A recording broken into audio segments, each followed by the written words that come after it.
Muito bom dia, que bênção esse devocional, né? Como é bom meditar na palavra de Deus logo de manhã cedinho. Bom dia para você que está em casa, que já tomou seu cafezinho, que está tomando, que vai tomar ainda. Vamos nos alimentar juntos aqui, ouvindo a palavra de Deus. Muito bom esse devocional, né? E agora o Manhã PP vem com o tema, né, que nós vamos abordar durante o mês de fevereiro inteiro, que são as promessas de Deus. Que coisa melhor do que meditar na palavra e nas promessas de Deus, ter intimidade com o Senhor, enfim, viver para glorificar a Deus. Não tem coisa melhor na vida que isso. Só assim a vida faz sentido, né? E hoje nós vamos falar sobre a promessa de restauração. Isso mesmo. Deus é Deus que restaura, que cura, que liberta, que transforma. Enfim, daqui a pouco a gente vai falar mais isso com uma entrevista super especial que vai valer a pena. Então fica ligadinho aí.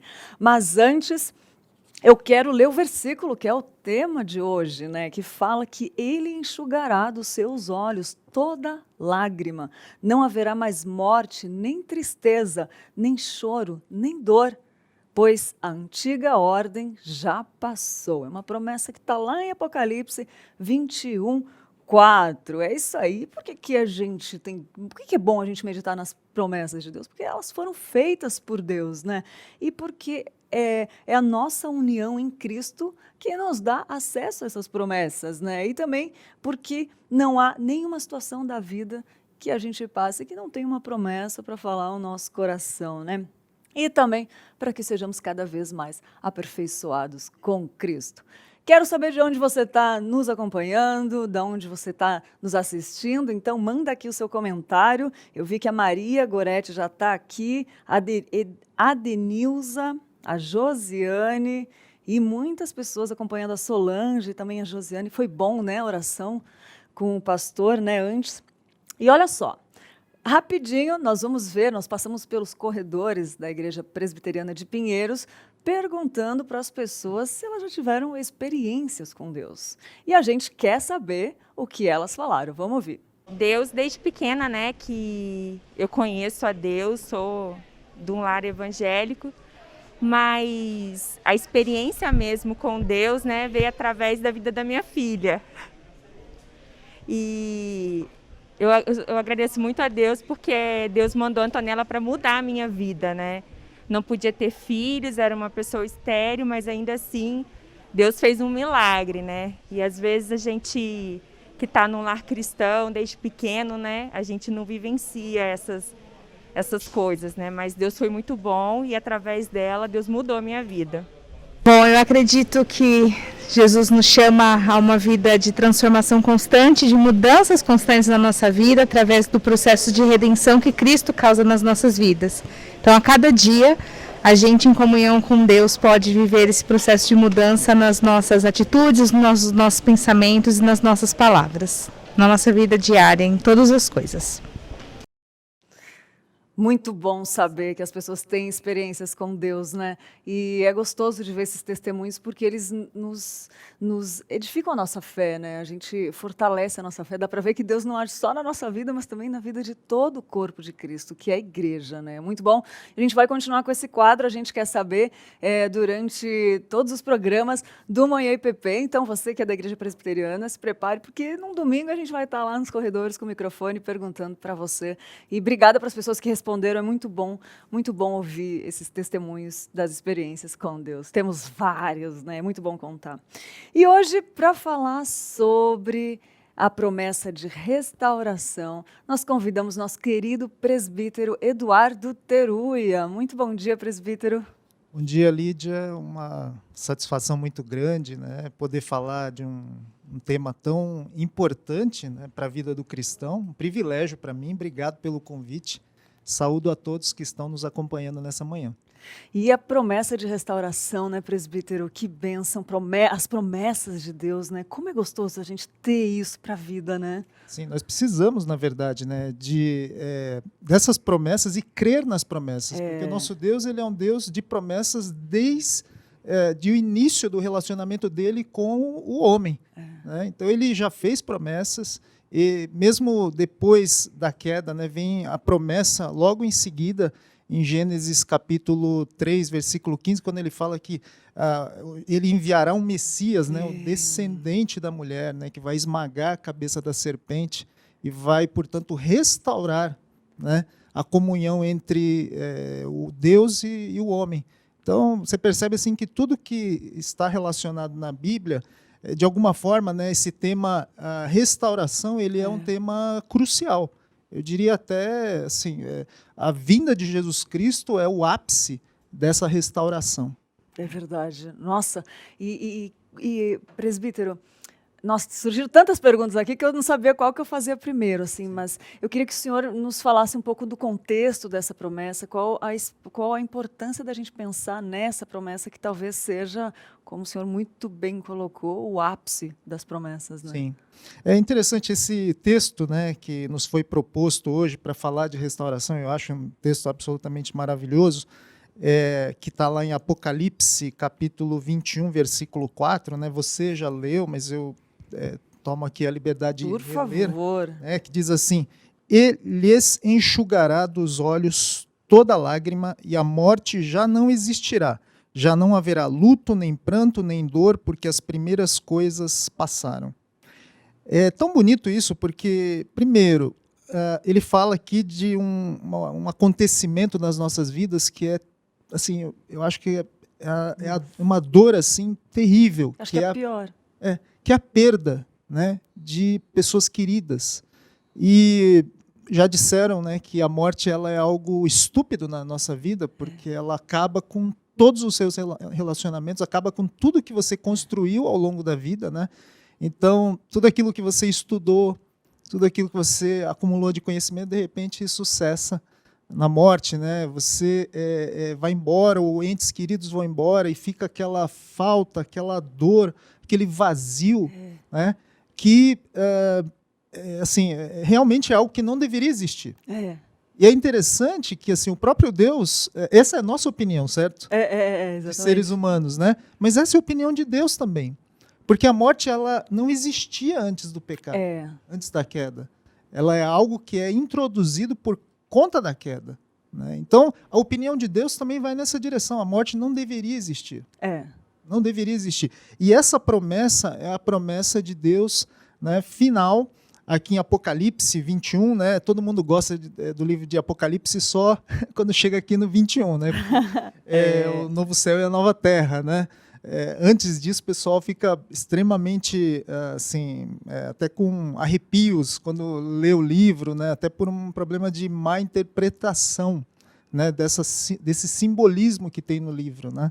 Então, se tem uma ideia um pouco errada aí que o livro ele é tenebroso, ele é um livro escabroso, quando na verdade é um livro que fala da restauração. E essa questão aqui específica do versículo 4, ele vai falar justamente que a morte não vai existir mais. E nesse mundo restaurado, né, não vai haver mais essa dor da separação. Eu acho interessante essa questão da morte, porque mesmo nós, talvez no dia mais feliz da vida, que um dos dias mais felizes, né, o dia do casamento, nós somos lembrados, né, na cerimônia, né, da morte. Ou seja, é uma união até que a morte os separe. Né? Então, a morte vai causar essa separação, essa dor. E você vê aqui que Deus ele simplesmente encerra com esse ciclo de morte, né? É verdade. Como essa promessa pode nos dar esperança, né, presbítero? O senhor falou uma coisa muito bem colocada, que uma vez até um pastor comentou comigo que a morte, ela a sensação, o sabor de quando alguma pessoa parte é a sensação do pecado. Porque fala que o pecado leva à morte, né? Então é esse rompimento, essa ruptura que nós não fomos criados para viver, né, entre aspas, né, o plano inicial era outro, né, que o pecado rompeu. Então, um experimento muito... perfeita essa comparação que o senhor fez. É um experimento muito profundo do que é a realidade do pecado, né? O salário do pecado é a morte, né? Como como diz as Escrituras. É, exatamente. E essa é muito interessante. E como essa promessa, gente, estou impressionada. Eu não tinha olhado por esse lado. Como essa promessa de restauração, ela tira e devolve isso, né? E muita esperança, muita esperança. Tem alguma coisa mais que o senhor gostaria de colocar de como esse versículo pode nos dar esperança? Sim, na verdade, Dá muito, é infinitas, né? muito rico, né? É. Porque, assim, se a gente for avaliar aqui ou estudar melhor esse versículo, é interessante que eu gosto que Deus, ele fala de detalhes, ou seja, o quanto nós choramos quando nós perdemos alguém. Eu acho que nesse momento tão difícil de pandemia, as pessoas, elas não só estão perdendo pessoas que amam, mas elas também estão com medo da morte. Sim. E pessoas choraram ou pelo medo ou pelo fato efetivo da perda, né? E perceber que Deus vai enxugar dos olhos toda lágrima, né? Porque já não vai haver pranto, nem luto, nem dor. E aí ele termina falando assim, porque as primeiras coisas passaram. Ou seja, esse período em que nós vivemos, Cristo já é vitorioso, né? Porque ele já morreu na cruz, certo? E ele já venceu Satanás. Mas perceba que até a volta dele, né, quando ele vai restaurar essa criação, nós ainda vivemos num mundo caído. Né? Só que agora, essa vitória de Cristo permite que o evangelho dele, que restaura a comunhão de pessoas, de pecadores, né, com Deus, isso agora é possível. Isso. Então, nós podemos sim viver agora, né, uma Muito vida bom. nova, restaurada, já aqui. espiritualmente, porque nós temos acesso agora ao nosso Deus, né, de uma forma plena aqui. E quando Cristo voltar, ele vai consumar todas essas coisas. Então, eu gosto muito desse versículo porque ele se concentra nessa questão da morte, mas se a gente lê o restante do contexto, você vai perceber que essa restauração é muito maior.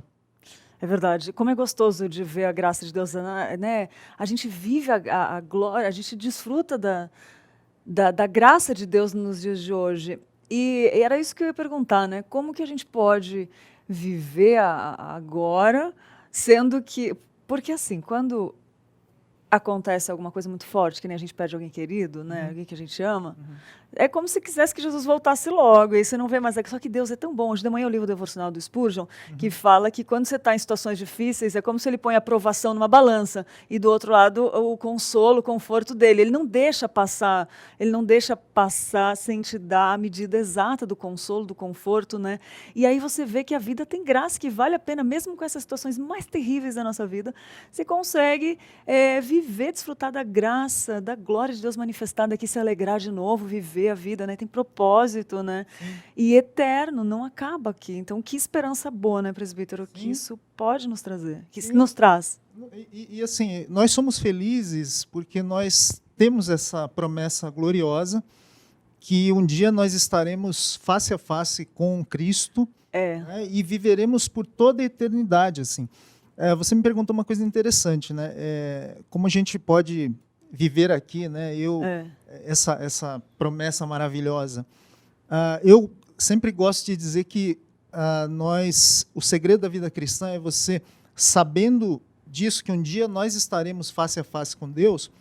Isso já é uma verdade, é uma promessa, Deus vai cumprir, porque Ele cumpre todas as promessas, né? Por mais difíceis que elas sejam, Ele vai cumprir, né? Então, se nós crermos nisso, nós já temos hoje acesso a Deus por meio de Cristo. O segredo de uma vida cristã mais plena é, de fato, você entender isso e você já tentar desfrutar disso agora. Porque, veja bem, nós já estamos na presença de Deus. Né?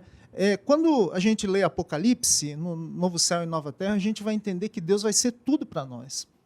Não haverá mais casamento, não haverá mais morte, não haverá... Né?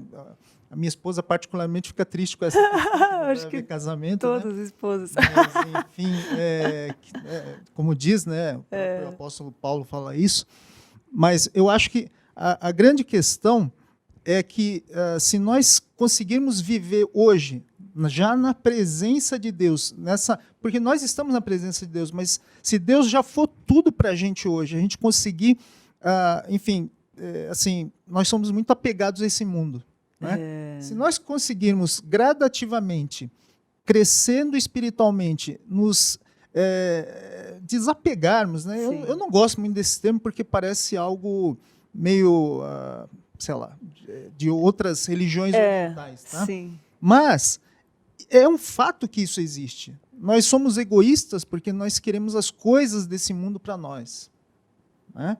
Talvez, se nós fôssemos mais cristocêntricos, né, nós nos dedicaríamos ao Senhor, a obedecê-lo, a nos alegrarmos nele, a que ele seja de fato aquele ser que completa as nossas vidas, que dá sentido, né, que controla todas as coisas e, portanto, eu posso descansar nele. Né? E mesmo nas coisas ruins, saber que ele está conosco, ele não está indiferente, ele nos ama ainda assim, né? Ter essa confiança, já viver isso, faz com que você tenha uma vida cristã superlativa. Uma vida superlativa. Né? E é a questão do contentamento, né? Contentamento.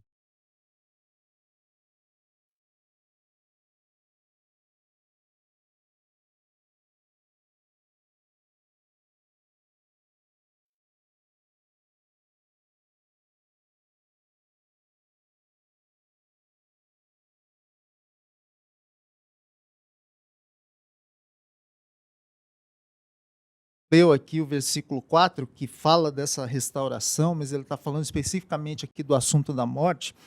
Mas se nós pegarmos aqui um pouquinho antes, né, a partir do versículo 1, diz assim, vi novo céu e nova terra, pois o primeiro céu e a primeira terra passaram e o mar já não existe. Vi também a cidade santa, a Nova Jerusalém, que descia do céu da parte de Deus, ataviada como noiva adornada para o seu esposo. Então ouvi grande voz vinda do trono dizendo, eis o tabernáculo de Deus com os homens. Deus habitará com eles. Eles serão povo de Deus e Deus mesmo estará com eles. E aí vem, e Deus lhes enxugará dos olhos toda lágrima, e a morte já não existirá, já não haverá luto, nem pranto, nem dor, porque as primeiras coisas passaram. E aquele que está sentado no trono disse, eis que faço novas todas as coisas. E acrescentou, escreve porque essas palavras são fiéis e verdadeiras. Então,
criação, quando Cristo voltar. Isso é maravilhoso, por quê? Porque mostra que Deus ele tem poder para pegar algo que está absolutamente destruído, e eu não preciso ir muito longe, né? Esse mundo está destruído pelo pecado, né? Mas ele consegue, mesmo nesse mundo talvez sem esperança, aos olhos humanos, ele consegue transformar isso em algo que é maravilhoso, um novo céu e nova terra, uma nova criação. Né? E por que eu estou chegando tão longe para responder a sua pergunta? Né? Bom. Porque se Deus pode fazer isso com a criação, ele pode fazer isso com a sua vida, com a minha vida, com a vida daquele que é o mais errado, Exatamente. que se acha o mais indigno, né? O pior pecador. Sabe? Verdade. A pessoa totalmente sem esperança, largada pela sua família, pelos seus entes queridos, rejeitado pela sociedade, mas Deus pode restaurar. Exatamente. E é interessantíssimo, presbítero, porque a gente falou no começo, mostramos até vídeo das experiências com Deus, e quando a gente tem uma experiência com Deus, a gente quer mais disso.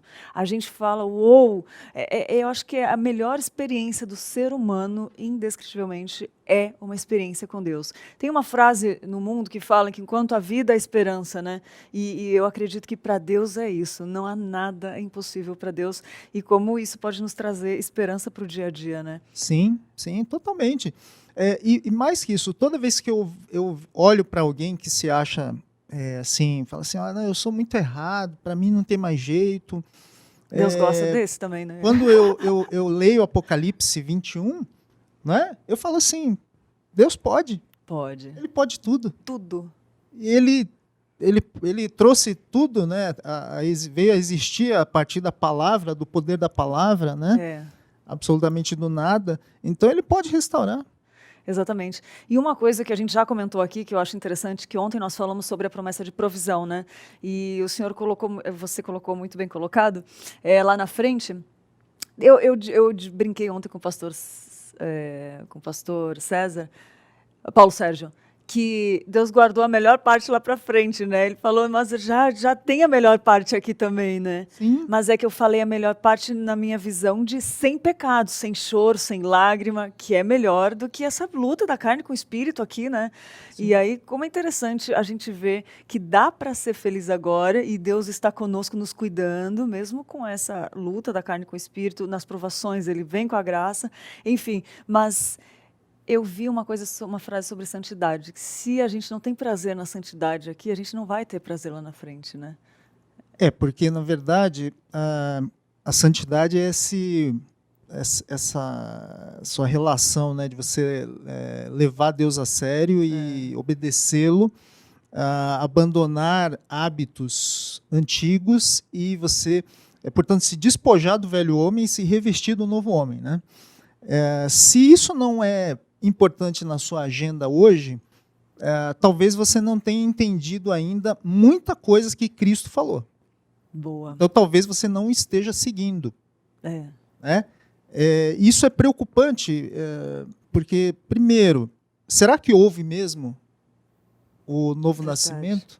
Será que houve esse encontro com Jesus, essa experiência maravilhosa? Né? Verdade.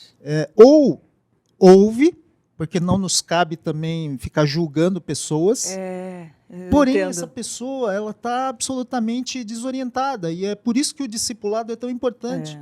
Alguém precisa pegar aquele bebê espiritual e cuidar desse bebê, ensinar coisas novas, né? Porque é uma nova cultura agora. Até que ela cresça, se torne alguém que pode consumir alimento sólido, ganhe maturidade e comece a cuidar de outros bebês espirituais. Esse é o nosso papel, né? E aí que está a ligação, não é querer julgar, mas é querer ajudar, né? Eu acho que a motivação tem que estar correta no coração em relação a isso. Eu falei de santidade, não é o tema de hoje, mas é porque me lembrou das promessas de Deus e as promessas. Qual a ligação que o senhor faria de santidade com as promessas de Deus? Essa não estava no roteiro. Mas eu gosto disso. Eu acho que a santidade, que é você cada vez mais se separar, né, para Deus, você se dedicar a Deus, porque ser santo é isso, né? Ser santo é ser separado. Então a santidade é quando você vai sendo mais separado, você vai trabalhando para isso, né? E você vai sendo mais santificado, ou seja, cada vez mais separado, mais parecido com Jesus Cristo, no caráter de Jesus, as virtudes de Jesus. E eu vejo que, assim, quanto mais você crê em Jesus, mais você crê nas promessas dele. E mais você vive as promessas. Mais você vive as promessas, porque você medita nas promessas. Então, é isso que a gente começou falando, né? Nós temos que não ler as promessas apenas. Deus fala que não é para você ler a Bíblia, fala que é para você meditar na palavra. Né? Meditar ora, o que isso tudo que Deus está falando aqui em Novo Céu, Nova Terra, como que eu me aproprio disso para hoje? É bonito isso porque vai acontecer quando Jesus voltar. Nós podemos falar... Maranata, né? Vem Senhor Jesus. Mas Jesus tem a hora dele para ele vir e restaurar todas as coisas. E eu vou ficar ali de braços cruzados? Não. né? Eu creio nessas promessas, essas promessas elas restauram a minha esperança todos os dias. Elas me dão esperança que eu posso pregar para alguém absolutamente destruído, desprezado, que até eu mesmo possa achar isso, sendo bem sincero, né? Sim. Mas, se eu pregar, Deus pode fazer algo maravilhoso. Pode converter a pessoa, pode restaurar a vida dessa pessoa, essa pessoa pode se tornar uma bênção, pode ser alguém, inclusive, que Deus vai usar tremendamente. Sabe, eu gosto muito de pensar nisso, que está atrelado a essa promessa de restauração, que talvez aquela pessoa mais desprezada, se eu pregar para ela, Deus vai agir tão poderosamente que essa pessoa pode se tornar alguém importante para a igreja. E sabe, essa pode parecer uma certa ingenuidade minha, mas eu me identifico com essa história. É uma expectativa que eu tenho sempre, de investir na vida de pessoas. Sim, né? Que lindo, não para que eu fale assim, olha, foi o Teruya que fez ali o discipulado dessa pessoa. Não, porque eu creio que assim, Deus ele pode agir de uma forma tão maravilhosa e me surpreender. Até porque quem tem essa sede genuína, presbítero, é muito distante de chegar a se achar alguma coisa. Quem tem essa sede genuína por almas já está num ponto de se quebrantar e de saber que é o Senhor que faz. Eu acho que quando essa sede por almas ela vem forte, já está distante de achar que é a gente que faz alguma coisa, né? Espero que sim. Era para ser assim, né? Né? É verdade. Às vezes não vem atrelado uma coisa com a outra, infelizmente, mas você tem toda a razão. Quando nós temos assim, misericórdia das pessoas, amor pelo perdido, né? E vamos atrás e gastamos nossa vida, nosso tempo, as nossas atenções, nosso tempo em oração, em jejum, muitas vezes, por algum problema muito difícil, por alguém que está passando por um momento muito difícil, né? Então, esse gastar a sua vida, a beleza disso, para mim, reside principalmente nessa crença de que vale a pena, de que eu não posso nada, eu não tenho absolutamente nenhum mérito nisso, apenas o privilégio de observar o agir de Deus restaurando alguém. É verdade, é verdade. Presbítero, estou vendo aqui, gente, ficou um pouquinho, deu uma queda no som, mas depois, se perder um pedacinho por causa do som, depois vai na íntegra essa entrevista no canal do YouTube, aí você pode voltar lá e ver. Agora, presbítero, o papo tá bom, eu quero só falar uma coisa, rapidinho, a gente vai continuar e tem umas perguntas interessantes logo mais. Eu só quero dar um recado especial aqui para quem está assistindo a gente, que é um recado que pode aí colorir, dar um sentido novo à sua vida, isso aí. O que eu quero falar para você é de uma novidade, uma super novidade para você que ama decoração e está à procura de uma tinta de qualidade. Se você está pensando em dar um novo visual para sua casa, as tintas da Qualivinil são indispensáveis na sua lista. Nunca foi tão fácil personalizar as cores da sua casa, do seu quarto e, por que não, da sua igreja, dar aquele toque especial na sala das crianças, na sala de EBD, enfim, qualquer ambiente que você deseja dar um toque novo, a Qualivinil pode deixar do jeitinho que você sempre imaginou. E além de uma excelente tinta de qualidade, as tintas da Qualivinil, elas estão em todos os lugares e os produtos com certeza estão disponíveis numa loja bem pertinho de você. Então a dica de hoje, inspire-se, transforme, decore, use Qualivinil, uma tinta querida e com qualidade e que pode fazer diferença aí no seu lugar. E também a gente sabe que os irmãos da Qualivinil querem abençoar a vida de pessoas. Daqui a pouco mais a gente vai vir com um sorteio aí, quem sabe para dar aquela renovada na sua igreja, na sua casa, enfim, fique de olho aí que a gente está caminhando junto. Então, dica de hoje para você dar aquela renovada na sua casa, em qualquer ambiente. Agora vamos continuar falando de promessa, presbítero, muito bom, né? Que assunto bom, hein? Sim. Eu tô aqui, eu não sei se as pessoas que estão assistindo agora já acompanharam nos outros dias, mas assim, como uma coisa liga a outra, né? A gente falou de promessa de provisão, de segurança, mês de fevereiro inteiro a gente vai falar. E como é interessante, você falou de meditar também, o pastor Arival falou na segunda-feira, de quando a gente medita é igual O boi, a vaca, quando ele se alimenta, aquilo, o organismo não absorve os nutrientes necessários quando ele engole. Ele precisa ruminar, que ele fez a comparação de meditar, né? E eu gostei de lembrar disso porque isso vale para todas as promessas, né? A gente precisa meditar também. A gente fala aqui, mas e como isso é importante também. Mas a pergunta agora, a gente falou de como muda a nossa vida, de como faz diferença na nossa vida aqui, depois, mas o que que essa promessa revela sobre Deus, pastor? Presbítero. Bom, obrigado pelo pastor. Né, já Sim. prega. Eu valorizo muito isso, mas assim, eu não tenho chamado para ser pastor. Né? Eu tô muito- Mas que Deus fala muito como feliz. usa muitos pastores, Deus te usa como ele usa muitos pastores, eu não tenho dúvidas. Graças a Deus por isso. Estou muito feliz aqui exercendo o papel de presbítero, né? Essa responsabilidade. Sim, que é grandíssima, é um uma privilégio, responsabilidade. privilégio. Bom, o que essa promessa de restauração ela revela sobre Deus? Primeiro, que Deus é um Deus de restauração. Se você for ver ao longo de toda a Bíblia, primeiro, o objetivo de Deus enviando Jesus é para cumprir uma promessa de restauração. Né? Restauração do nosso relacionamento com o Pai. E agora nós podemos desfrutar de todo o restante das promessas de Deus.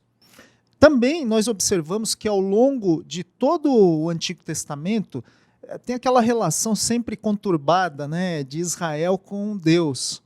Não porque Deus seja conturbado, porque Israel é pecador. Né? E Deus sempre indo atrás de Israel,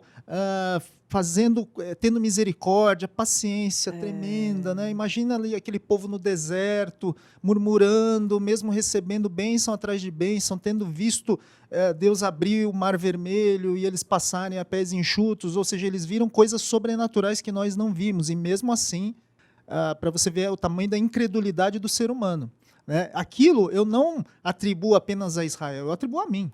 Eu sou incrédulo, somos todos Israel. Né? Hashtag, né? E idólatras também, né? Então, só que o que acontece? A gente tem que justamente vigiar e orar, né? Para não ceder a essas tentações, né? Dessa incredulidade. Mas eu quero dizer que Deus, ele é o Deus que sempre foi atrás de Israel. Ele puxa de volta, né? Puxa de volta, ele restaura. Né? Ele fez isso na época do reino dividido, quando foram restauradas, né, o altar de Deus, a palavra de Deus durante os reinados aí dos reis, né, Asa, Josafá, ou seja, houve um período de restauração nessa época do reino dividido, que era uma época de muita rebelião contra Deus. Então, mesmo quando nós nos rebelamos, Deus ainda vem atrás da gente com misericórdia, com amor. Então, o que isso revela? Revela, primeiro, que Deus é o autor da restauração, porque é Ele que vem atrás de nós. Ai, que lindo isso. Né? Ele não desiste da gente, Ele não nos joga no lixo. Pelo contrário, Ele faz algo espetacular. Ele pega algo absolutamente sem graça, assim, absolutamente destruído, rejeitado, e ele transforma em uma pessoa que o adora, que é bênção na vida de outras pessoas, uma pessoa que vai fazer diferença no meio onde ela estiver, que ela vai pregar a palavra, vai discipular, vai amar, vai cuidar, vai fazer uma ligação, vai gastar o tempo dela com oração, com jejum, enfim, com aquilo que abençoa os outros. Né? Às vezes é só sentar e ouvir, né? Nossa, que coisa linda. Se terminasse aqui o programa, eu já estaria assim, eu queria sentar e ficar só meditando, assim. Deus é o autor da restauração. Que coisa linda, presbítero. Como revela de Deus, né? Como revela. Eu estou aqui querendo meditar nisso, mas vou continuar, vou perguntar. Falando em meditar, presbítero, que coisa linda isso. Quais os momentos que você indica no dia para meditar sobre essa? Em que momento a gente pode parar e meditar? Como é que funciona isso? A Lídia fica tentando falar senhor, porque, assim, ela me chama de senhor e eu falo, Lídia, pode me chamar de você, né? Assim, mas enfim, é lá do sul isso, vem lá, é senhor, senhora, é a pessoa casada, claro, né? Claro. Tem, não, eu entendo. É que a gente aqui até rompe aí com esses protocolos que eu acho que são importantes e muitas vezes eu chamo os pastores de senhor, né? Tem um certo um respeito e um tratamento. Obrigado pela explicação, até para entender, né? Porque eu fico aqui, senhor, você, porque uma vez falaram, acho um absurdo falar para o pastor você, e eu falei, nossa, é verdade, eu não estava chamando o pastor de senhor, né? Enfim, e tem pessoas que não gostam, então essa liberdade é muito boa, né, presbítero? Eu, por exemplo... Que legal o senhor falar disso. Você falar disso, obrigada. Assim, eu já te dei essa liberdade, né? Mas, por exemplo, quando eu vou orar, eu até... fazendo uma parte aqui, né? Eu não consigo chamar Deus de você. Não consigo. Deus, você, não. O Senhor, porque primeiro que está na palavra. Né? É uma forma de respeito, Senhor, né? Eu tenho então, isso. eu acho isso importante. E, tudo bem, se você fala você, ok, Deus vai ouvir, né? Se você for, se for em nome de Jesus e se você orar em espírito e em verdade. Mas se você chamar de senhor, ele vai gostar mais. Né? Que legal, então, que ótimo. Bom, eu já te dei essa liberdade, mas eu também... Obrigada, a primeira... eu me dirijo sempre a alguém como senhor e senhora. Bom, a sua pergunta é mesmo... Que momentos meditar? Em que momentos a gente pode meditar isso durante o nosso dia? Eu vejo assim, que essa promessa de restauração, ela é tão importante nos dias de hoje de pandemia, quando nós estamos muito tristes, muitos estão deprimidos, muitos estão sem esperança, né? Todos colocando as esperanças em vacina, que eu acho importante, mas se a nossa esperança se resumir à vacina, nós seremos os mais infelizes dos homens. Né? Nossa esperança está em Cristo. Então, eu acho que muito disso chama a atenção da gente para uma necessidade de restauração da nossa vida nesse momento. Porque, assim, é agora que a gente está por baixo, que a gente está mal, que você vai ver um agir maravilhoso de Deus restaurando a sua vida. Então, essa promessa aqui, ela é essencial para os nossos dias hoje. É essencial para você falar isso para alguém, olha, Deus é um Deus de restauração. Isso. Ele pode mudar a sua vida. Ele mudou a minha vida. Você quer saber como? Espero que todos nós possamos dar esse testemunho, né? De mudança, de eu mentia e hoje eu falo a verdade. Né? Eu roubava, trapaceava e hoje eu sou uma pessoa honesta. Né? Eu não estava nem aí para Deus e hoje eu adoro a Deus. Eu rejeitava a palavra e hoje eu amo a palavra. Né? Eu era introspectivo, só me importava comigo mesmo, com as minhas coisas, e hoje as pessoas são importantes. Porque Deus dá importância para as pessoas. Quem sou eu para não fazer isso? É verdade. Você falou uma coisa muito importante, presbítero, que é o testemunho, né? Como glorifica a Deus. E a gente vê em lugares, como a gente já pontuou antes, aqui em lugares onde a gente, humanamente olhando, não teria esperança de restauração. E como um testemunho desses é o que dá esperança para essas pessoas, assim, né? Que estão lá se sentindo, às vezes, abandonadas. E a gente chega e fala, Deus fez na minha vida, Ele pode fazer na sua também. E isso é fenomenal. Eu acho que não tem coisa melhor, depois de ser restaurado, como eu já fui um dia, poder ver alguém viver a mesma coisa. Eu sempre falava assim que encontrar Deus é como se a gente encontrasse um tesouro que quanto mais a gente dá, mais o nosso baú vai enchendo. Assim. Essa é uma ideiazinha que eu tinha no começo, assim, da minha conversão, que eu sentia isso, que quanto mais eu daria daquilo que eu recebi, mais eu recebia para dar mais. É uma coisa de louco, uma comparação que eu fiz na minha mente. Mas essas comparações, o que são? São as suas meditações a respeito da palavra. Como você começou a digerir aquilo, sabe? Essas promessas de o que é encontrar Jesus, né? É a pérola de grande valor. É o maior valor da vida. Exato. É o grande tesouro da vida.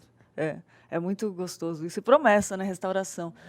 Muito bom, muito bom. Ai, presbítero, eu queria conversar muito mais, espero que, né, eu sei que terão mais programas, né, como a gente já começou o MENAP lá atrás, lá na rádio, né, e agora essa TV aqui, é uma caminhada, né, e a gente aprende muito. Quero agradecer a Deus pela sua vida, em primeiro lugar, agradecer a Deus por quem Ele é, né, e o que Ele faz através de gente, né, que nem a minha história também, pegou lá atrás, transformou, e agora a gente está aqui distribuindo, sendo canais, né, nessa TV que é uma benção, enfim.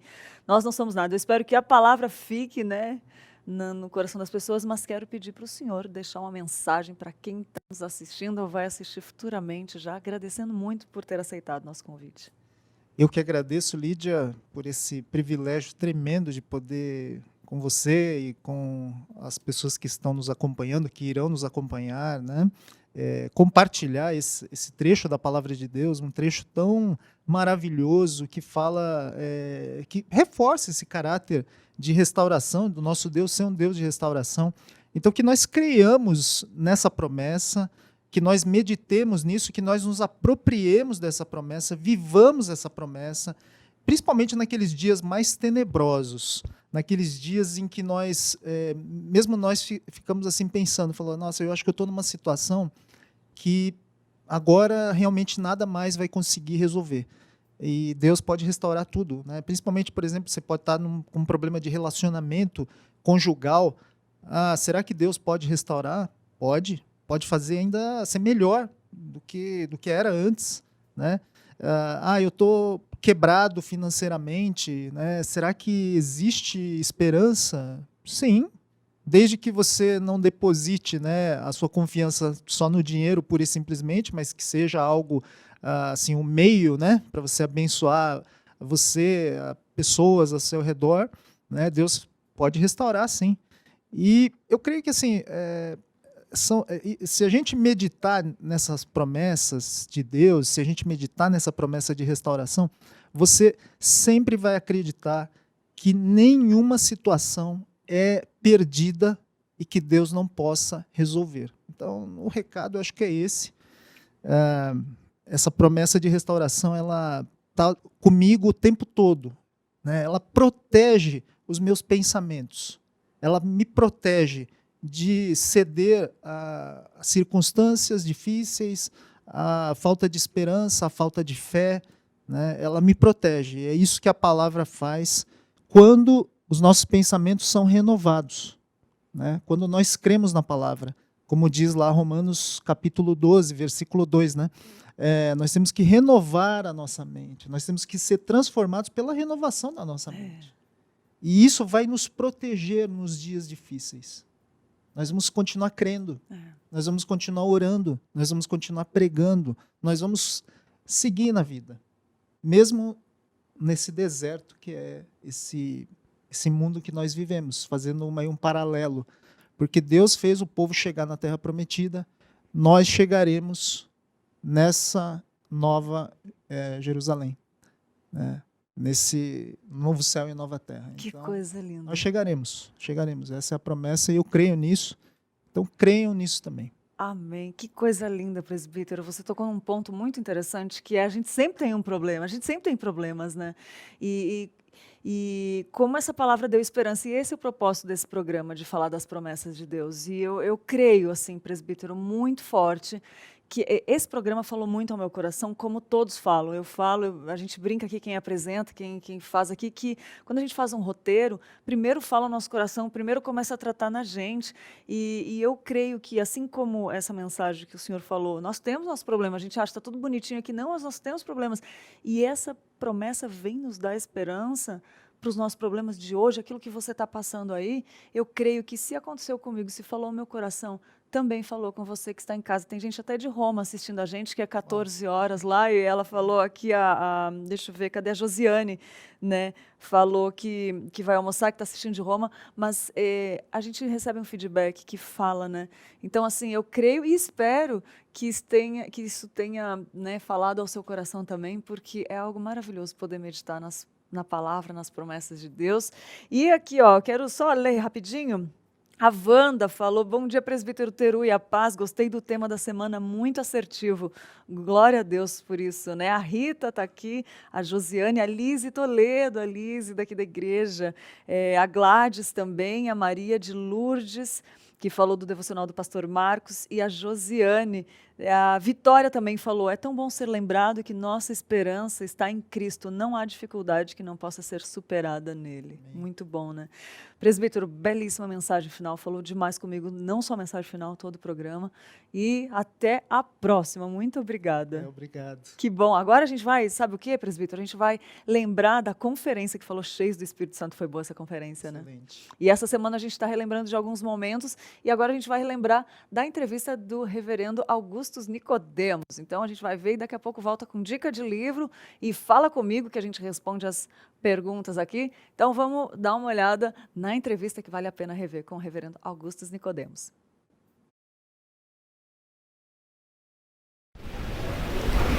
Muito bom dia, calma aí, não fica triste não porque a gente cortou o louvor, porque é por um bom motivo. Aqui a cobertura completa da terceira conferência de avivamento e reforma espiritual da Igreja Presbiteriana de Pinheiros. Estou aqui ao lado do reverendo Augustus Nicodemos, por isso que a gente cortou o louvor, gente, só para conversar mais um pouquinho sobre esse tema tão importante. Bom dia, reverendo. Bom dia, muito obrigado pela oportunidade, prazer estar aqui. A gente que agradece, muito bom esse tema, né, pastor? Como está sendo para o senhor? Olha, falar sobre avivamento sempre é alguma coisa que mexe muito comigo. Eu oro por avivamento, anseio por avivamento desde o início do meu ministério. Já tive a oportunidade de visitar lugares onde avivamentos espirituais aconteceram. Isso enche o coração da gente de expectativa para que algo similar aconteça aqui no nosso país. É verdade, com certeza. E pastor, a gente pode falar então por que esse assunto é tão importante para os cristãos, né? Sim, a importância está no fato de que os avivamentos são parte do método de Deus de manter a sua igreja viva e atuante. Porque a tendência do coração da gente é o declínio, é a corrupção do nosso coração, empurra a gente para baixo. Você não fizer nada, você vai declinar espiritualmente. Então nós precisamos dessas intervenções periódicas de Deus para que o nosso coração seja despertado, para que nós nos animemos, encorajemos a perseverar na fé e levar avante o Evangelho. Então, por isso que esse assunto é tão importante e desperta tanto interesse na vida dos cristãos. Pastor, ele é tão importante, mas a gente percebe também uma grande dificuldade de interpretação por parte dos pentecostais e também por parte dos reformados, né? Queria que o senhor falasse qual a perspectiva bíblica, assim, de buscar o genuíno avivamento, né? Sim. O cerne do o avivamento, o nome já está dizendo, pressupõe que houve um amortecimento. Então não faz sentido você falar em avivamento sem antes você reconhecer que ele é necessário por conta do amortecimento da nossa fé, da perda da esperança, da alegria, da felicidade em fazer as coisas de Deus. Então o avivamento consiste em Deus nos dar de volta vida espiritual. Não estou falando de conversão. Pessoas já convertidas, mas não são mais, não estão tendo um estado de vivacidade, por assim dizer. Não tem zelo, não tem fervor, não tem compromisso com Deus. Então, um avivamento, ou também um reavivamento, ele traz de volta ao nosso coração as grandes verdades bíblicas, o apego a Deus, amor à santidade, quebra de compromisso com o pecado. E isso é o cerne do avivamento bíblico. O problema com o avivamento em determinados campos pentecostais é que ele foca nas manifestações carismáticas, foca nos sinais e prodígios, e pouca coisa se fala sobre santidade, mudança de vida e coisas do gênero. E o problema do lado das igrejas reformadas é que, por conta desses extremos, os reformados não querem nem ouvir falar sobre avivamento, porque eles têm medo de que possa descambar em emocionalismo, nesse tipo de coisa. Mas eu creio que é um erro. Nós podemos, guiados pela Bíblia, chegar a um conceito bíblico de avivamento, para que a gente possa discernir o que é de Deus e o que não é, e buscar aquilo que Ele prometeu dar.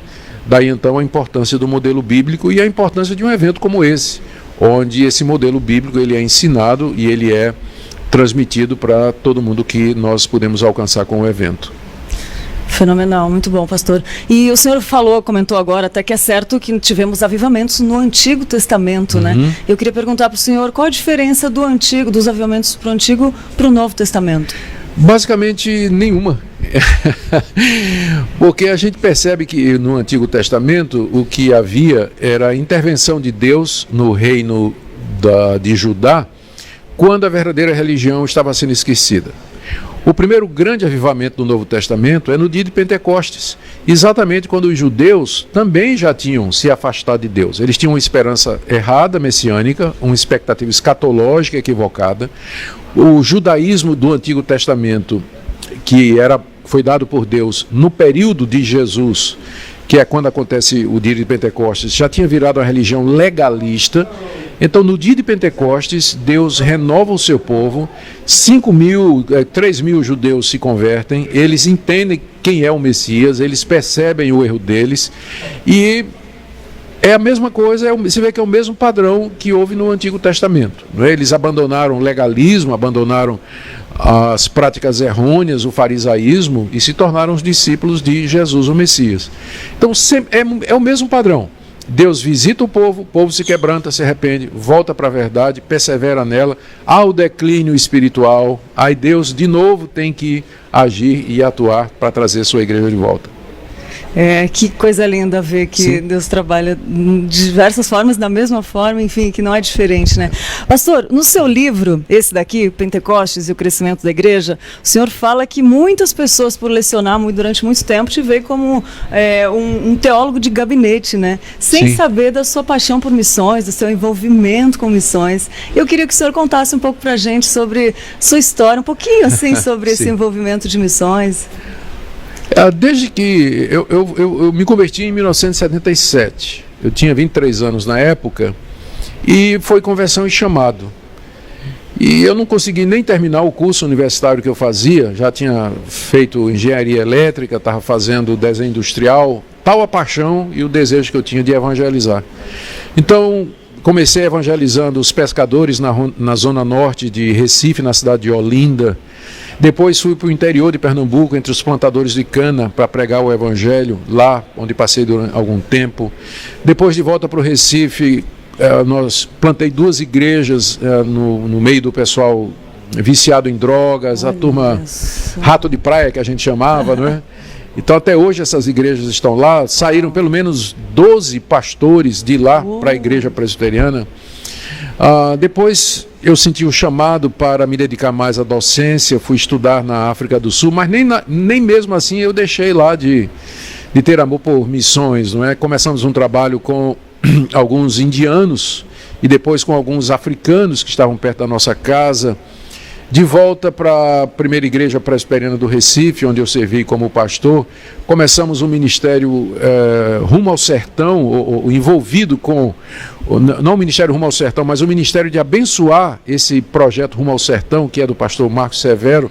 A gente começou, nós criamos um evento que abençoava esses obreiros, eles podiam vir, passar uma semana, e aí a coisa continuou. Eu na verdade, nunca parei de me envolver com missões e com o trabalho missionário. Durante cerca de 7 anos, eu fiz um trabalho transcultural, evangelizando os suíços aqui em São Paulo, né? Uma obra de evangelização dos suíços aqui em São Paulo. Que legal. E esse sempre nunca deixou de estar no meu coração. Eu sei que as pessoas pensam que eu sou só de gabinete, porque eles veem muita produção, eu escrevo muito, né, publico muito livro, dou muita aula, e já fui chanceler da Universidade Mackenzie, então a ideia é pensar que Augustus Nicodemos é assim, um teólogo de gabinete, mas nada mais longe da verdade. Não conhece esse outro lado tão maravilhoso. Não. E daria para fazer uma associação de missões com avivamento, pastor?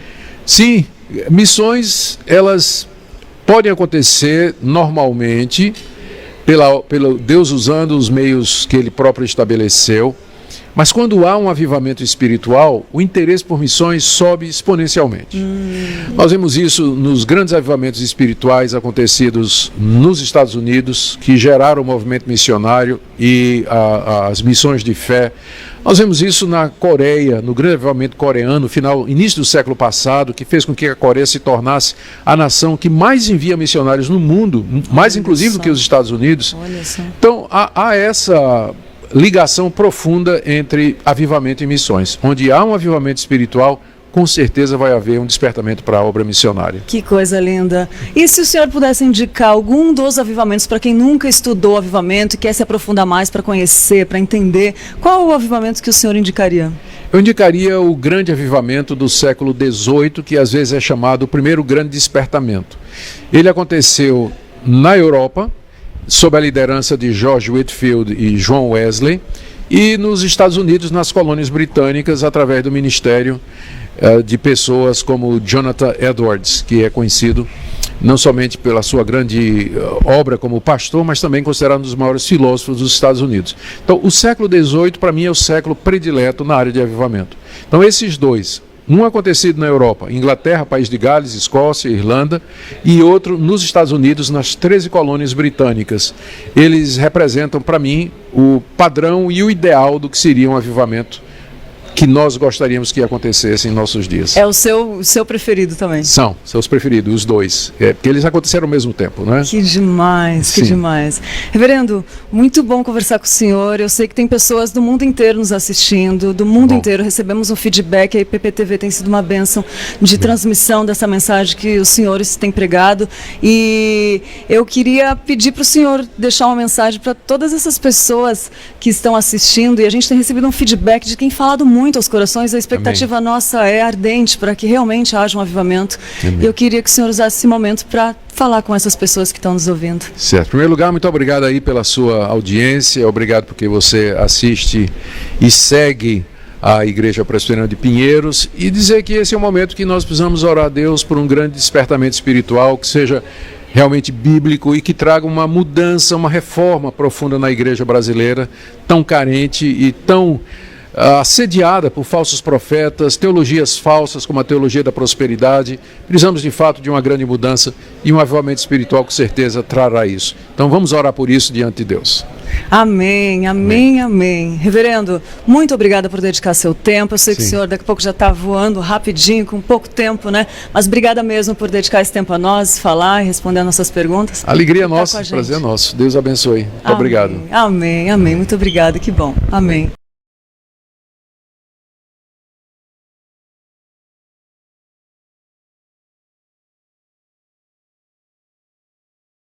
Bom rever esses momentos, essa entrevista com o reverendo Augustus Nicodemos.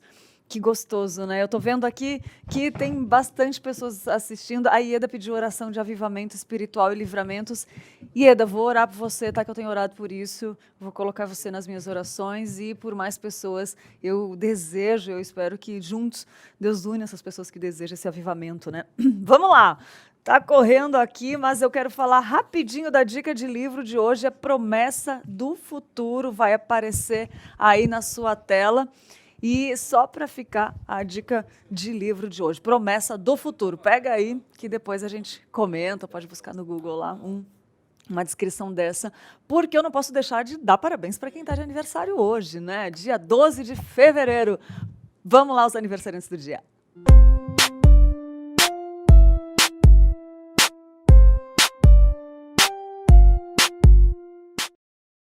Parabéns para a Adriana Azanha, para o Bruno de Oliveira, a Débora Martins de Carvalho, a Gabriela Carlotti, o João Samuel dos Santos Lima e a Olívia Cadeira.